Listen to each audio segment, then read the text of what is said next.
Merong research na nagsasabi na kaya marami daw Pilipino ang hindi talaga umaasenso kasi aasenso dapat sila kung nag-focus sila sa sarili nila.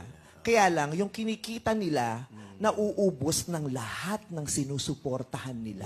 Kaya yung sarili niyang pag-asenso, hindi niya naituloy.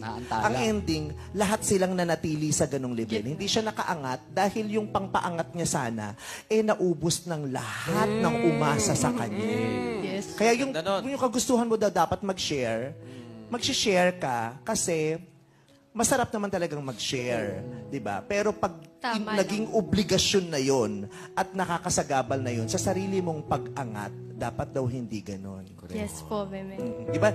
Yung susuportahan mo yung nanay, tatay mo, susuportahan mo ang kapatid mo, mga anak na mga kapatid mo, mga asawa nila, mga pinsan mo, mga napang-asawa ng pinsan mo. Ang ending, tumanda ka, na-realize mo, ano nangyari sa akin? Wala nang natira. Wala tuloy ako naipon kasi lahat binigay ko sa kanila.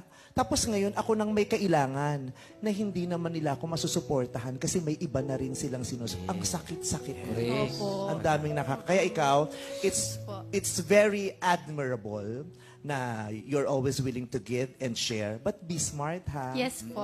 Make sure may naiipon ka for yourself. Kasi pagdating ng panahon, darating ang panahon, ang tanging maasahan mo lang at